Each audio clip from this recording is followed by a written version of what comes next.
Note-taking is critical to our productivity, and that means there are quite a few ways to boost our productivity within our notes. So I'm going to walk you through some of those that are pretty easy to implement within your own system. So let's start off by taking voice notes as much as possible. So this is a new one with the advent of AI, specifically Whisper from OpenAI, that can transcribe our voice notes with near human level accuracy.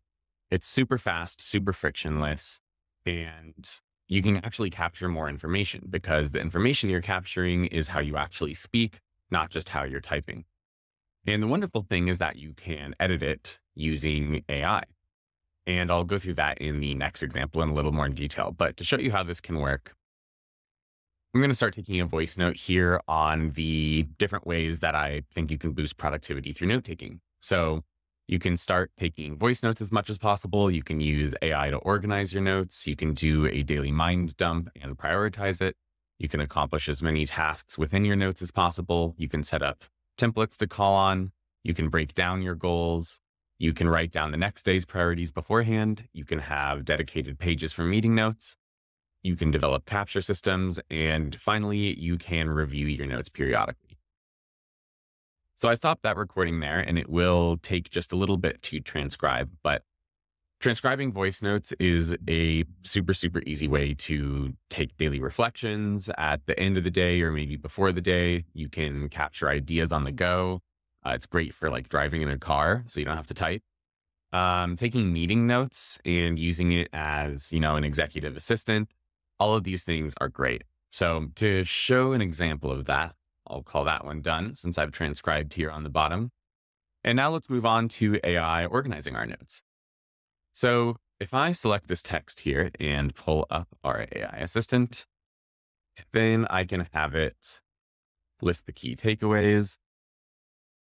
And you can see here, it will just start listing everything. And because I was pretty much reading it verbatim, it will just list exactly what I had here. So it does a very, very excellent job. And you can have it replace the text in there. And then I suddenly have my list. So that's actually how I first developed this list. I took a voice note and then developed it into bullet points. But I'll clear these out for now. Actually, I won't clear these out because I'll show you a couple other ones here. So up top here, these are my own custom prompts. So I've got a personal copy editor that writes a little bit more in my voice. There's an executive assistant. So this one won't actually run very well because this wasn't a meeting, but I will open this just so that you can see what the custom prompt is here. That will take the notes from your meeting and break it down into the key takeaways, the different action items, other people's action items, and the next steps. So using these prompts and using AI is a great way to organize voice notes. But they're also great for, rewriting your text. I'll go back here and show you some of these. Listing examples, to find spelling and typo errors. I've got a custom one here that will automatically add backlinks into my notes, a whole bunch of them. And then down below here, I've got the system prompts that come with Reflect, where you can do things like rephrase your writing, write summaries. There's also a general copy editor one here. You can generate article outlines. Again, that's another one that's great for voice notes. So whether you're taking a voice note or not, there's a ton of different things you can do with AI here. And we actually have a video specifically set up on some different things you can do with AI in your note. So I'll try and remember to put that in the description of this video. Sometimes I forget. Okay. So let's move on to the next one. Do a daily mind dump and prioritize. So a mind dump is just regurgitating everything that's in your head at any given moment in time. So these could be things you need to do in the day, things you need to remember. It could be things that you want to do or just random ideas that you have. But the human mind is not actually very good at storing the many thoughts and ideas that we create. And that causes a bit of cognitive anxiety because we just have this sense that we're forgetting things. When we do mind dumps, the sense goes away because we're not forgetting anything. We're dumping it all into one document. And oftentimes we don't really organize our thoughts and ideas because it takes a lot of work. Now, the beauty of the mind dump is that you're just regurgitating. I use that word because just start listing things. And then afterwards, you can decide what's important and what's not, and you can rank them by priority. So on the left sidebar here, you see that I have a brain dump note, which is the same as a mind dump. And if I click on this, it's empty. It starts with a bullet point. That's because whenever I do a mind dump, I just want to be able to start listing things exactly as they are. So if today I need to record a workflow video for Reflect, and then I think, oh, afterwards, I'm also going to have to edit this. I know that I need to take my sister to the airport tomorrow. And I'm worried I'm going to forget that because I have a goldfish brain. And later I need to pick up a prescription. And maybe as I'm writing all of this, I'm like, oh my gosh, I totally forgot to do keyword research yesterday for a client. I'm just kind of making these up now, but you can see how you can just start listing literally everything that happens in your day.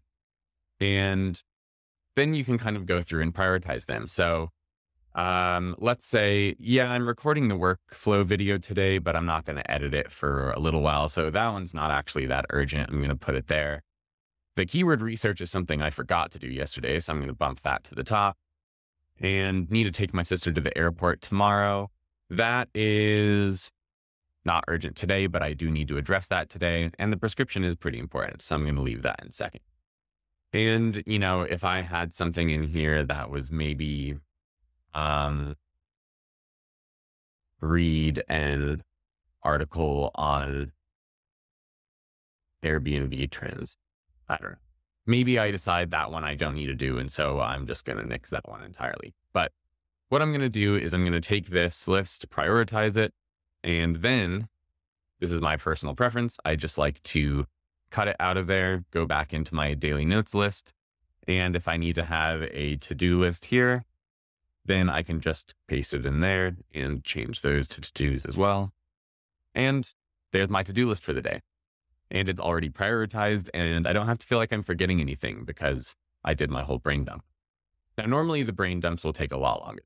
I will spend quite a while until I'm literally sitting there and I cannot think of anything else to put in my dump. But wonderful way to create a prioritized list. All right. Accomplish as many tasks within your notes as possible. So our notes have very few distractions, and the distractions that are there are typically pretty good. It's our own thoughts and ideas, which are what we want to be distracted by. And when we do work in our notes, just within our notes, it tends to be more focused. So for an example, imagine you're developing a strategy. I'm a growth marketer, so maybe it's a growth strategy. I like to get all the creative thoughts out into my notes before going onto the internet or books or articles and doing additional research. That's because I tend to get distracted on websites. There's a lot of them. Maybe they have ads that are popping up. Maybe they're recommending other content that's interesting but not relevant. I'm a very distractible person. So if I start by just doing the cognitive work within my notes, then I tend to actually have a much better start and I can kind of fill in the gaps. And I tend to stay focused once I then exit my notes. Now in Reflect, there's actually a power mode for focusing. By using the Command-Shift-F keyboard shortcut, you can eliminate the sidebars. And now you're just literally working in whatever you kind of need to there. All right. So that was a pretty simple one. Let's go on to setting up templates. This is one of my favorite ones. I love templates. So actually, let me first show you within the preferences here. So I can go in here and set up these templates. These are things that I can just call into any note, but particularly useful for my daily note. So for example, if I have, or do slash there, I can go down here and view my templates. I have a to-do list template. And here I've outlined two of my main projects. I've got my Reflect work here, and I've got Startup Cookie, my kind of agency side project here. So I can go through and I know I need to do these every single day. So typically stuff like checking email, goals, Discord, all of that good stuff. Pretty much the same thing for my other project. So that's kind of one use case. I can also go in here and do a daily journal. So if you have a template for your daily journal, I do gratitude journaling, reframing, list a top priority, or also habits. So that's one that most people do.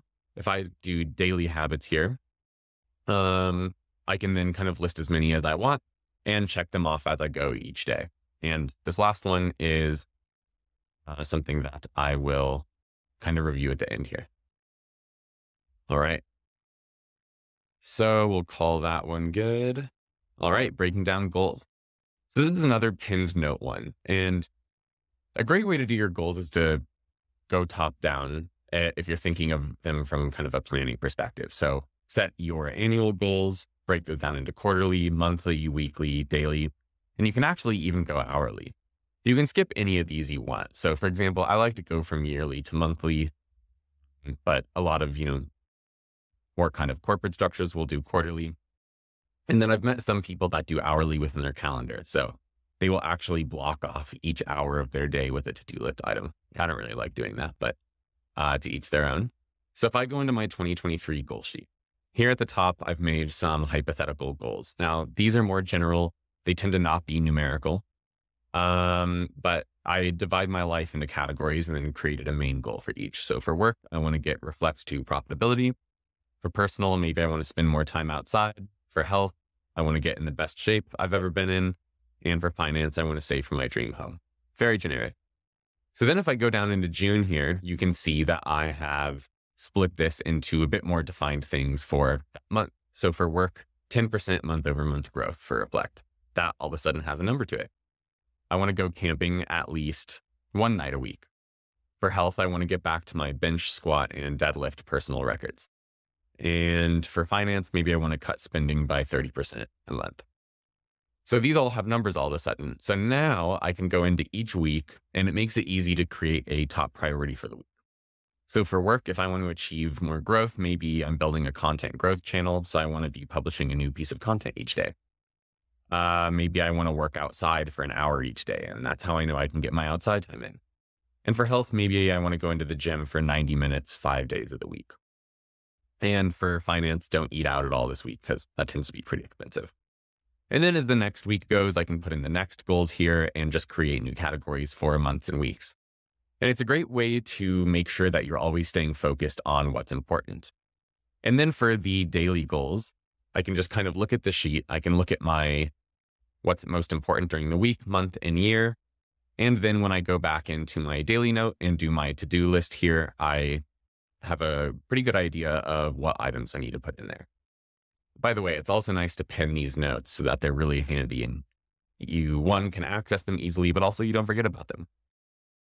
All right. So this is kind of similar, writing down the next day's priorities beforehand. This is actually also great for stress and anxiety if you're someone that suffers from that. So it's very wonderful to wake up and open your notes and just know exactly what you want to do or what you need to do. So it's great to do as your last item of the workday. This is also a great thing to do on Sunday evenings to kind of push off the Sunday scaries. And again, it's just great for mental organization. So at the end of your day, you know what you've accomplished on your to-do list. Maybe you got through 3/4, maybe you got through all of it, maybe you got through almost none of it. But regardless, you can kind of say, okay, what are the most important things that I'll need to do tomorrow, knowing where I left off today? And you can write those down. And they're going to be pretty well put because you've just been working on them all day. Whereas when you wake up in the morning, it might take some effort to kind of adjust your mind into getting used to what happened yesterday. So look at your goals, look at your to-do lists, and just go down to the next day in your daily note and start writing things you need to do the next day. So maybe I'll need to publish the video I recorded. Maybe I need to do a growth analysis. And again, I'm just kind of making use of that. Maybe I know I need to check out of my hotel. I don't know. I can put anything in here that I want to remember. And then tomorrow when I come back in, I know exactly where to pick up. All right. Just a couple more here. Have dedicated pages for meeting notes. This one's great if you're a team lead, if you have lots of one-on-ones or, ongoing meetings, but set up a page that is dedicated to that meeting, either with that person or for that project. And then you're going to want to do one of two things, either take notes directly within that ongoing note, Or if you're using an app like Reflect that operates off of a daily note format, you can link to that note and take notes within the daily note. And that way you know what happened last time and you can catch up. So let me show you what this looks like. So here I've got a note created. Let's say that there's someone on my team named Kara that I have ongoing one-on-ones with. We'll say she is a marketing manager at the company and she's got a couple quarterly goals. So at the bare minimum, this is kind of what I like to put into this note. If you have a huge team, you might want to put in contact info. Maybe I want to put in some personal information I've learned about them that will just help me be a better manager and build the relationship better. But then what I can do is in my daily note, I can just say, add one-on-one with Kara. And then here I can just type what we started doing. So we reviewed her, quarterly goals, talked about where she is struggling and where she wants to go with career. And maybe we had a mini brainstorm. This is a pretty bad list because I'm just kind of making this up. So if you're an actual manager, you're probably going to have better meeting notes than this. But I wanted to do this because now you can see that these notes show up here down below. So if I have a one-on-one next week or next month, I can see where we left off and what we discussed. I can also see this meeting from back in April for context. And each meeting, I also know what the goals are and just what's happening. So this is a great way to both build better relationships, be a better manager, or be a better team member because you're going to kind of be on top of what's happening in the meetings. All right, so developing capture systems. So this could be things for capturing notes you read from books, articles you find online. Maybe it's capturing new ideas. Maybe you need capture methods for taking ideas on the go, capturing ideas for different lists. So whatever capture systems you need are going to depend on you. But I think that it's important to have a couple. So for one, you're going to want to capture a lot of things from it.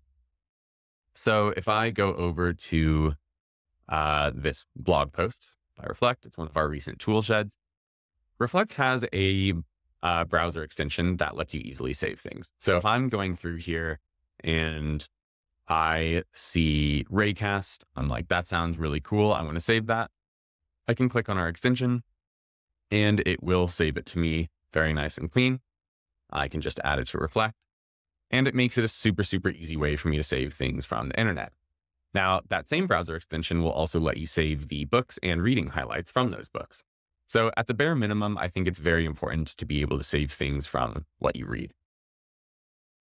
And I also think it's nice to just kind of think about any time you feel friction around something. Oh, I forgot to mention, by the way, when you save a link here, it will save it both in your daily note, and then it will also save it under my saved links here with my highlight. So that's why it's important to kind of have these capture mechanisms. But anyway, so anytime you feel friction, if you feel like you want to quickly pull up something and you can't, if you feel like you had a great idea and you couldn't capture it before you lost part of it, that's a good indicator that you don't have an appropriate capture system set up. All right. And lastly, reviewing notes. So this is one that's really hard for people, including myself, to keep up on. But you want to pick an interval to review the notes you've created because you're not always going to remember things organically. And sometimes it's valuable to go back and kind of review what you've taken notes on. So there is a pretty good system for this where you can actually add it to the habit. And you maybe saw that earlier. So if I'm doing my daily habits, you see this note on the bottom here that I have 2 brackets put into this template marked 3 days ago. So if I just put enter or click on that, it puts in the date from 300 days ago. So I have chosen 300 days ago as an appropriate interval to review my notes. I didn't want to choose a year exactly, so I just arbitrarily chose 300 days. Now I can go into this note from 300 days ago, and I can see all the notes that I took. They're not very organized, but that's okay. I can see that I had an idea for a book that I'm writing. I can see that I found some new tools for keyword research, and took some scattered notes. And I took a couple audio memos here, maybe about articles or some ideas I was having. So I might go through here and reorganize them. I might decide there were some great ideas that I never really actioned on. And it's also kind of fun just to see what you were doing in that day. I can see the meetings that I had here. So pick whatever interval. I think it's a really nice habit to put in. And again, when you use this linking format, it will just auto-populate the date each day, and you know how to go back and review. So these are some tips for boosting productivity within your notes. There's a lot more that aren't in this list. We will probably do another version of this as we kind of collect more of them and other people show us more that they're using. So if you yourself have some that weren't mentioned here, let us know in the comments, and we will try to include them in the next video on this we do. Thanks for watching.